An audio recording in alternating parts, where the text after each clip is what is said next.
नमस्कार। देश की तमाम फटाफट खबरों में आपका स्वागत है। खबरों के लिए आपसे निवेदन की यदि आपने हमारे चैनल को सब्सक्राइब नहीं किया तो कृपया करके आपके अपने चैनल को सब्सक्राइब करना ना भूलें। आप सब्सक्राइब करते हैं तो हमें हिम्मत होती है सही और सच्ची खबरें आप तक पहुंचाने की। वरना मीडिया किस तरह से आपको गाइड करता है या मीडिया किस तरह से आपको खबरें पेश कर रहा है, यह आप भली भांति जानते हैं। एक समय ऐसा था जब कोई भी व्यक्ति ये बात करता था कि शायद आर्थिक दिक्कत हो सकती है, तो सारा मीडिया कहता था कि सेंसेक्स जब हमारा इतना ऊपर उठ रहा है, इतना ऊपर जा रहा है, इतनी तरक्की कर रहा है, तो हमें आर्थिक तंगी कैसे हो सकती है। कहीं पर भी मीडिया जब आज पूरे 5 महीने हो गए हमारे सेंसेक्स को गोता लगाते हुए, लेकिन किसी मीडिया पर आप बहुत बड़ी चर्चा नहीं देखेंगे कि क्या कारण हो सकते हैं। इसलिए आप मीडिया को तुरंत देखिए और किस तरह से खबरें आपको पेश की जा रही है, आप उस पर अवश्य नजर रखें। तो क्या है आज की बड़ी खबरें। लोकसभा में नेता प्रतिपक्ष राहुल गांधी ने शुक्रवार को केंद्र की नरेंद्र मोदी सरकार पर बड़ा हमला बोला। उन्होंने दावा किया कि राष्ट्रीय अनुसूचित जाति आयोग में 2 अहम पद खाली है, जो भारतीय जनता पार्टी यानी भाजपा सरकार की दलित विरोधी मानसिकता का एक और सबूत है। उन्होंने यह भी कहा कि प्रधानमंत्री मोदी को जल्द से जल्द आयोग के सभी पद भरने चाहिए ताकि ये दलितों के अधिकारों की रक्षा करने की अपनी जिम्मेदारी प्रभावी रूप से निभा सके। राष्ट्रीय अनुसूचित जाति आयोग की वेबसाइट के अनुसार आयोग के उपाध्यक्ष तथा एक सदस्य का पद रिक्त है।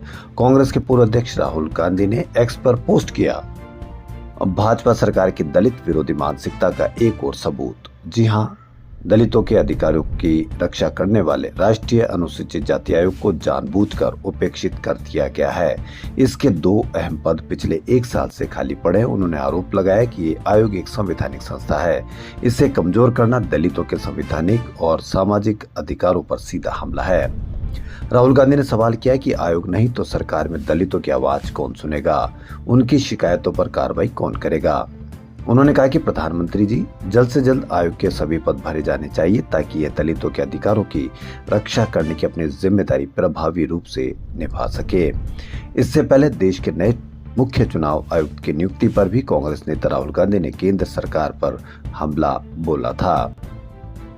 आज सेंसेक्स, जी हां, 28 फरवरी को सेंसेक्स 1414 अंकों के साथ यानी 1.90% गिरकर 73,198 के स्तर पर बंद हुआ।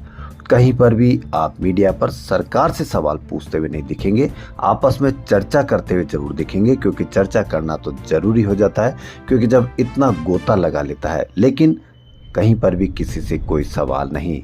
एक ऐसे ही सवालों के जवाब में सेंसेक्स को बढ़ना बताया जाता था कि जब सेंसेक्स बढ़ रहा है तो हम कैसे पीछे रह सकते हैं। अक्टूबर 2024 से निफ्टी हर महीने गिरावट में बंद हुआ। ये 5 महीने में 12% गिर चुका है। 1996 के बाद, जी हां, 30 साल में पहली बार बाजार में लगातार 5 महीने गिरावट आई है। इससे पहले 1996 में जुलाई से लेकर नवंबर महीने के बीच बाजार में लगातार 5 महीने गिरावट दर्ज की गई थी। इन 5 महीनों के दौरान निफ्टी 50 इंडेक्स से 26% गिरा था।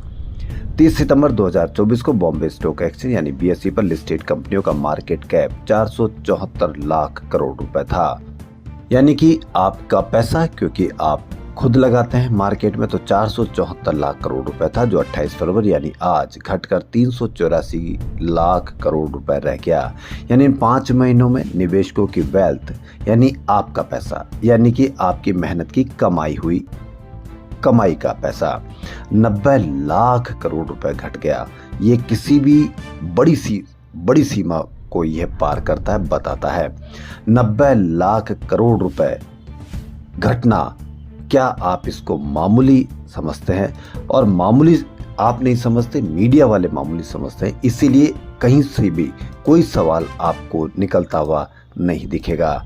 अगर आप नहीं मानते हैं तो आप अवश्य आज शाम का मीडिया देखें कि किस तरह से उसको लीपापोती ही की जाएगी। बाकी कोई इस पर भारी सवाल, भारी कवरेज नहीं होगा। वहीं पहाड़ों में भारी बारिश और हिमपात ने कहर मचाया हुआ है। हिमाचल प्रदेश से लेकर उत्तराखंड से तबाही की कई तस्वीरें सामने आ रही है। हिमाचल प्रदेश के कुल्लू में बारिश के कारण कई गाड़ियां बह गई और मलबे में दब गई। वहीं उत्तराखंड के चमोली में भारी बर्फबारी से माना गांव के पास अचानक से एक ग्लेशियर टूट गया। जानकारी के अनुसार माना गांव के ऊपरी ग्लेशियर टूटने से बॉर्डर रोड्स ऑर्गेनाइजेशन के 41 मजदूर उसमें दब गए, जबकि 16 मजदूरों को सुरक्षित बाहर निकाल लिया गया। मौके पर राहत बचाव कार्य जारी और दबे हुए मजदूरों को निकालने का काम तेजी से किया जा रहा है। 28 फरवरी यानी आज बद्रीनाथ धाम के पास माना में हिमस्खलन हुआ। तमिलनाडु के सीएम एम.के. स्टालिन ने अपने जन्मदिन पर जनगणना आधारित सीट बंटवारे और ट्राई लैंग्वेज पॉलिसी को लेकर केंद्र सरकार पर निशाना साधा। उन्होंने राज्य की जनता से इस मुद्दे पर एकजुट होकर विरोध करने की अपील की। स्टालिन ने एक्स पर वीडियो शेयर करते हुए कहा कि तमिलनाडु आज दो महत्वपूर्ण चुनौतियों का सामना कर रहा है। पहला, भाषा की लड़ाई जो हमारी पहचान है, और दूसरा, हमारे निर्वाचन क्षेत्रों का डिलिमिटेशन जो हमारा अधिकार है। मैं आपसे आग्रह करता हूं कि आप हमारी लड़ाई को लोगों तक पहुंचाएं। पुणे के Swargate bus stand rape case में पुलिस अभी तक आरोपी को गिरफ्तार नहीं कर सकी। आरोपी दत्तात्रेय रामदास गाड़ी की तलाश में पुलिस की 18 टीम लगी है, लेकिन घटना के 65 घंटे बाद भी आरोपी अब तक पुलिस की पकड़ से दूर है। इसी बीच अब आरोपी दत्तात्रेय गाड़ी की पूरी कुंडली सामने आ गई है, जिसमें ये बात सामने आई कि आरोपी एक राजनीतिक पार्टी से भी जुड़ा था। साथ ही बस स्टैंड पर वो खुद को पुलिस वाला बताकर धौंस भी दिखाता था। आरोपी दत्तात्रेय गाड़े एक राजनीतिक दल से भी जुड़ा था। हाल ही में महाराष्ट्र में संपन्न हुए विधानसभा चुनाव में दत्तात्रेय गाड़े एक बड़े नेता के साथ चुनाव अभियान में काम कर रहा था। उस नेता के साथ उसकी कई तस्वीरें सोशल मीडिया पर वायरल हुई है। हम दावे के साथ नहीं कह सकते कि किसके साथ ये सोशल मीडिया पर वायरल हुई है, लेकिन यदि उसका किसी विपक्षी पार्टी से संबंधित है तो पूरे देश में आप आज इसकी बड़ी खबर देखेंगे।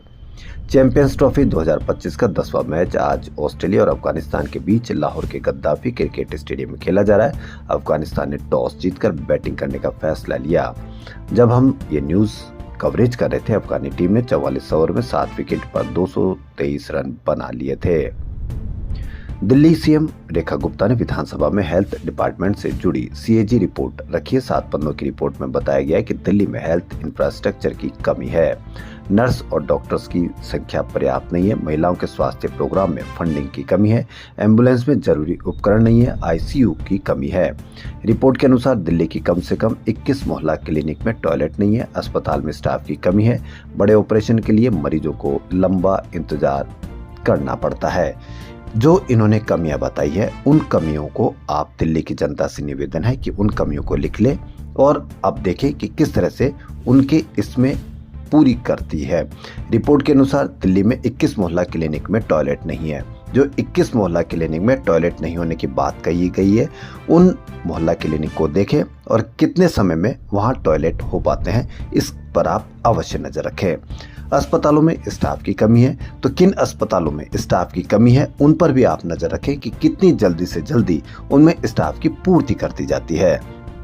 वहीं बड़े ऑपरेशन के लिए मरीजों को लंबा इंतजार करना पड़ता है, तो आप उन पर भी नजर रखें कि अब क्या ऐसे विकास किया गया है कि वहां बड़े ऑपरेशन के लिए मरीजों को लंबा इंतजार करने में अब राहत महसूस है।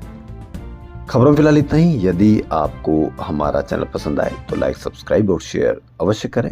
धन्यवाद।